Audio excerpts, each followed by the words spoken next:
I am a very sensitive person, sensitive in all respects, but particularly in the unexplained or other activity. I must be very careful of how I write, because if I say something in a demeaning way, it can have a powerful effect. When I was 3, I lived in Pomeroy, Ohio. The house I lived in was an old home and possibly a stopover for the Underground Railroad. Many bad things happened there before we moved in. According to historians and local townspeople, in the early 1900s or possibly the late 1800s, an old recluse had bought the house. It was a beautiful 2-story house with an apartment upstairs and even downstairs, while outside with a top balcony, front porch columns were white with intricate woodwork. This hermit was in his 30s when he bought it, and he had intentions of fixing this place up. However, he suffered from severe depression and threw himself off of the 2nd floor balcony. The house stood empty for years afterwards. Eventually, in the 1920s, an older woman and her son bought the house and rented the top floor out. This is where it gets a little fuzzy in the details. Either the woman had driven her son to kill her, then commit suicide, or they formed a suicide pact. The woman was found dead several days after her son had died. Her son's body was found less than a mile from the house in a field. Several more years went by, and the house remained empty. It was crumbling and falling into disrepair. Then, an older gentleman moved into the house. He had discovered that there was a gang of thieves and drug addicts living behind the house, up on a hillside. He had turned over information to the police and was found dead by a neighbor several days later. He had been shot through the chest. The house had several occupants after he had died, but it was never occupied for long. We moved in 1977. Things were bad from the minute we had moved in. Cups would come crashing out of the cupboard. Lights would come on and off. Sesame Street would change to a soap opera. Buckets of paint would mysteriously disappear. However, my mom and dad were painting one of the bedrooms peach color, and that paint seemed acceptable because it wouldn't disappear. One night, I was 3. I went over and climbed into bed with my mom and dad. We were both living in both parts of the house, and my bedroom was on one side of the hallway, and my parents' room was on the other side of the hallway. The staircase was in the middle. As I was going across the stairs, I heard someone call my name. I looked down, and there was an old woman standing on the landing, telling me to get back into bed. She was wearing a brown and white thread. It was called a peasant's dress, black and white ring stockings, and had a green scarf tied on her head. She pointed her bony finger at me and told me to be quiet and go back to bed. I ran into my parents' room and then cried. My dad searched the house and found nothing except a coffee mug smashed in the kitchen. He thought my mom had smashed it and just left it for later. Mom looked at it the next day and said it wasn't ours and didn't know where it came from. The next incident happened when we moved to Athens. I was about 19 and just had a baby. I was living in my apartment in the Plains. Nobody told me the history of my apartment, and since the apartments had been built, nothing strange had happened there. I had a spirit. It was an old man who was wonderful. My apartment was the only one that had not been broken into. My daughter's room was either warm in the winter or cool in the summer. This was a natural impossibility. The sun set on my daughter's side of the window, so she always got the last bit of sun, and it should have been toasty in there. It wasn't. It was almost as if we had air conditioning in that room. We did not have air conditioning at all. In the winter, it was hit most brutal because the wind would whip into that side that faced your room. I had proof. One night, after classes, my boyfriend had put my daughter to bed, then went to take a shower. I was sitting on the floor in the living room, working on homework. All of a sudden, I heard footsteps coming down the steps. They stopped when you could see us up the steps. My boyfriend continued with his shower, and figuring he didn't hear anything, I didn't say anything. He came down, and asked why I came upstairs and why was my daughter laughing in bed. I told him that I didn't go upstairs and I have no idea why she was laughing. All of a sudden, we heard footsteps pacing in her room. We went upstairs and looked. There sat my daughter, looking at us like we were stupid and pointing. I felt a presence, but my boyfriend just shook his head and went back downstairs. Later in the year, I was getting ready to go out one night when I kept feeling something watch me and play peekaboo with me. I was the only one in the house. I looked up and saw a shape that eventually turned into a man's form. He looked at me with great pleasure and then left. A few friends later saw him when we returned. He had gone upstairs to use the bathroom, and when they came down, they asked who the guy was in the bedroom. I went upstairs and looked. I thought he was a friend who had come in the back door and went upstairs. As I went into her room, it was warm. I loudly explained that my daughter was at her mama's house and she would be back the next night. He could play then. On several occasions, I felt an uneasiness in the house, like something wasn't right. I would check everything and make sure that someone wasn't in the apartment. It would be, of course, empty. Then I realized the man was very unhappy about something. I would loudly say, "If you want to live here, fine, just don't scare us or harm us." The feeling would go away. Currently, I'm working in a building that used to be part of a very bad place where many people had died. I have to be careful of what is said or done. Strange things have happened, like light fixtures come crashing out of the ceiling, people laughing when there was no one in the building, and the most strangest one I've heard, living people experience the strangest mood changes in the oddest places. I have a very good reason to believe this building is spirited by what, at one time, the insane.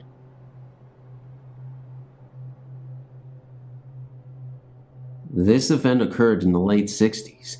If my memory serves me correctly, my first husband and I had gotten married a few months before, and with no place to move, we went into my grandfather's house, which at the time had been empty, for the most part, since the early 50s, after my grandmother had passed away. I need to mention also, as a child, I had grown up in the house with my grandparents, so it was like going home for me. But back to the story. After grandmother passed, grandfather always swore he couldn't stay in the house for her yelling at him, touching him to get up, and beating pots and pans. Well, as I was saying, we moved in, and had lived there maybe 3 months, without incidents, at any time, and just went to bed. Just as we were settling into sleep, we felt a slight rumble. Not thinking about it, my husband started to turn out the lights, and if I remember, just as he started, the rumble began again. I remember us asking one another what that noise was. I guess it was me asking, as I recall us thinking a dog had somehow gotten under the house and shaking. Well, within seconds, the whole house began to shake, and the windows actually rattled. I do mean the house was moving, to where we could feel the bed move and see the window curtains move. At the same time, we heard the living room door to the outside fly open. While all this was going on, my husband got up and dressed to go out to see if he could do anything. I remember telling him I will not stay in the house alone, so he walked to the front porch while he went around the house and didn't find a dog or anything. We came in, closed the door, and started to get back in bed, him telling me it had to be a dog. Just as we were lying down, the house began to shake again, and I do mean it shook, as if we were going to fall in. The living room door flew open, the kitchen door flew open, and all the windows rattled. The bed came out from the wall, a few inches away. It was noticeable. At this time, he jumped up, I jumped up. We ran out into the living room, closing the doors, and pushing the furniture up against the doors. Within a few seconds, it was once again over. We sat in the living room and waited to see what would happen next, and when it was quiet for a while, we went back to bed. I didn't sleep at all, but we never heard anything the rest of the night, or ever again. The funny thing is though, while living there still, I had other terrifying experiences that has got me to the realization that something is out there. But what, and where, and how? I'm not sure, but I know it's there.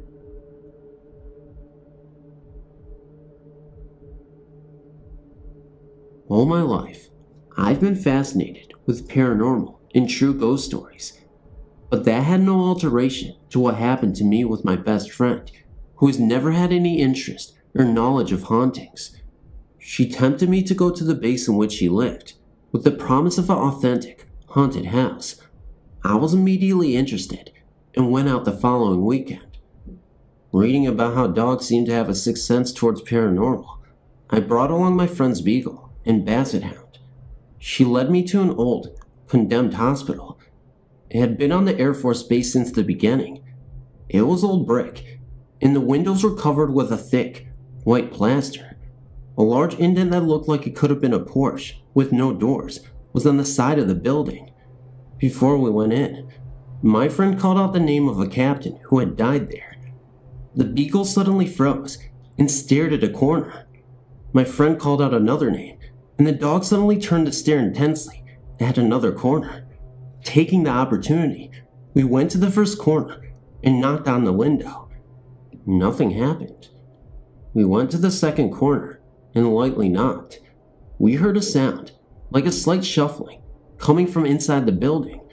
We walked around the house to a new indent. It had a big cement slab that could have been once a porch. We went to the left corner, and we again knocked on the window. A sharp knock immediately sounded from the inside, from the window next to ours. I turned around and saw another indent. My friend muttered something about a little girl, like there was one near. Throughout this, the dogs were stiff and staring at where we heard the knock. I asked my friend about what she'd said, and she said she just felt the presence of someone that to her seemed to be a little girl. I got a weird feeling that I didn't want to go near the next indent at all. The dogs had turned their attention to this new corner and seemed to feel the same way as I did. My friend started to knock and listened on the new indent while I stayed back. I heard a noise from part of the cement slab that I couldn't see. It sounded like someone had heavily drugged their shoe on the cement. I ran over to see nothing. I felt a chilling, cold feeling all over for no reason. My friend told me she felt cold and asked if I felt the same. I did. We came back the next day and went to the first indent, to the window where we'd heard nothing. When my friend knocked, we heard a scream. It sounded like a man, but in a low volume, almost like a tape recorder turned down. It's hard to describe, and it may sound corny, but it sounded pained. I would have thought someone was hurt inside, but it sounded so strange and like it was right next to us. Fear taking over, we took off. Later, coming back, we went back to the place we associated with the little girl. I went over to a corner and felt overwhelmed by nausea. I reeled over, feeling horribly sick, and my friend practically drugged me out of there. The second I was out, I felt perfectly healthy. My friend said while I was there, she heard soft knocks and clocks ticking in the house. Now that's a story for the ages. I remember one night, when I was about 8 years old, I was always afraid of the dark. Well, not of the dark, but of things I couldn't see or hear. I've always been a terrible sleeper, even when that young, so I woke up in the middle of the night and I looked around my room. As I always did, I was always scared that I would see something, but I never did until that night. There was a good-looking young man with long straight brown hair and a tux. Beside him was an enormous husky. They both just stood there and stared at me as I looked at them with 1,000 questions running through my head. As I kept staring at them, the man slowly nodded and the dog looked up at him. Then they both just slowly faded away. It is an experience that I'll never forget. No one has died in my house, as my parents bought it as soon as it had been built. I was not scared, but just felt kindred to the ghosts.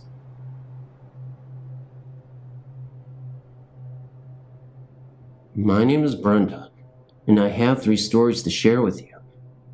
They'll be in condensed form, but all 3 happened. Most people can't remember much before the age of 5. I remember something that happened when I must have been between the ages of 3 and 4. I know it was around that age because I was still in a crib, and even though I am over 40, I still remember it as if it were last night. I remember that if I didn't fall asleep facing the wall, every night, a little ghost wearing a different necktie would come in and stay beside my crib and stare at me. I know this sounds idiotic, but I can still remember, in fact still do, fall asleep facing the wall. I never saw it otherwise. The next one was when I was 19 and married. We bought an old house that had a room in it that made me feel uncomfortable. My great aunt told me that the house had a reputation about it, and now I know why. I was asleep one night, and my husband was working night shift. Something woke me up, and it was a gorgeous summer night. My husband talked me into making our bedroom in the room that made me feel odd, and I did so to please him.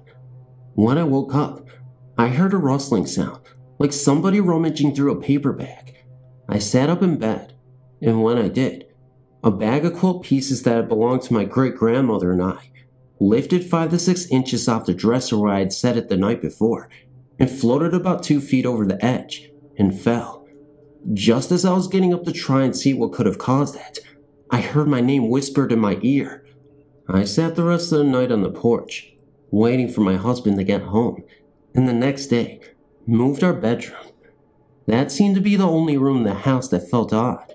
The third one is about the house we lived in Indianapolis. My daughter was 3 when we moved in, and she constantly talked to someone we couldn't see. She called the spirits Big John and Auntie. We thought maybe it was invisible playmates, until one night, when she was 4, she told me goodbye instead of good night. I said, "Don't you mean good night?" I still remember her sweet baby face say, "No, I mean goodbye." Auntie said she was coming to walk on the stairs tonight. It wasn't until then that she told me that Auntie gets in bed with her at night, and she wears a long white dress and feels like ice. I knew immediately that this was a spirit. I began to cry and told her she couldn't go. She looked at me with her sweet little face and said, "Now that you know Mommy, she won't take me. Big John told me to tell you about her." I believe that Big John was there to watch over her and make sure that Auntie didn't take her to God knows where, but to make sure she slept with me and my husband until we could move from that awful place. I never saw anything there, but I heard plenty. My daughter is 17 now and still remembers the experience.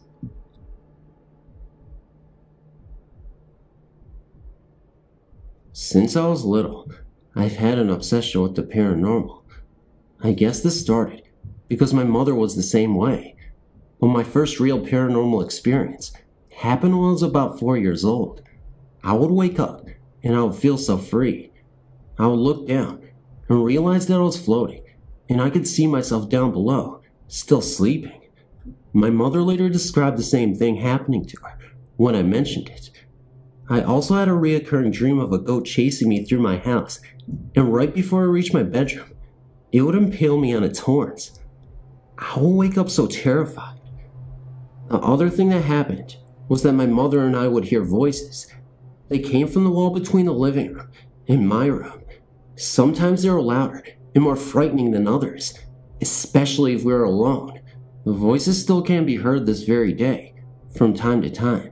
And a few months ago, I came home from work to have my mother tell me that there had been a loud bang, as if someone was slamming a hammer into the side of our mobile home.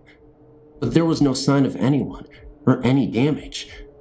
The other things we've experienced are isolated incidents where our cats would watch as if someone crossing the room, even if no one was there. My mother experienced the feeling of someone sitting on the edge of their bed when she was alone, and I would see shadowy forms out of the corner of my eyes. Another frightening thing is when sometimes at night, the house shakes violently, as if being pummeled by a hurricane. This lasts anywhere from a few seconds to 2 minutes. Many of my other friends in that town were experiencing things out of the ordinary too. We sat outside, discussing it one night, until 4 a.m., we decided maybe our little town is a hotspot. Some saw a short figure, which at first they thought someone was far away with a lit cigarette, but then they realized, as it got closer, it was only the height of a sheepdog, and the glowing red dot was not a cigarette. They ran, and by the time they ventured out to look for it, it was gone. And once at a party, a whole group of my friends saw the apparition of a little girl in a nightgown who fled down the hall when she was noticed. Guys, it's Phantom here, and I'm a little bummed because I edited out something and I just kept redoing it over and over. I'm talking about the outros, of course, but that ends tonight. When darkness hits tonight, it ends tonight. I think that's an American Rejects, but you know what I mean. I'm not an American reject, I'm just a Polish reject. Well, I used to be Polish, but then I became American when I was born here, so that makes me Polish by default. That equation doesn't really add up. Anywho, I'm glad you guys like the stories. I'm assuming you like the stories because I love the stories. Obviously, I picked the stories, so I'm going to love them. Sometimes I don't normally love them, but, you know, most of the times, I think I do make good stories, and I produce them to you, and you guys listen, and yeah, whoop-de-doo. Again, not going to edit anything out.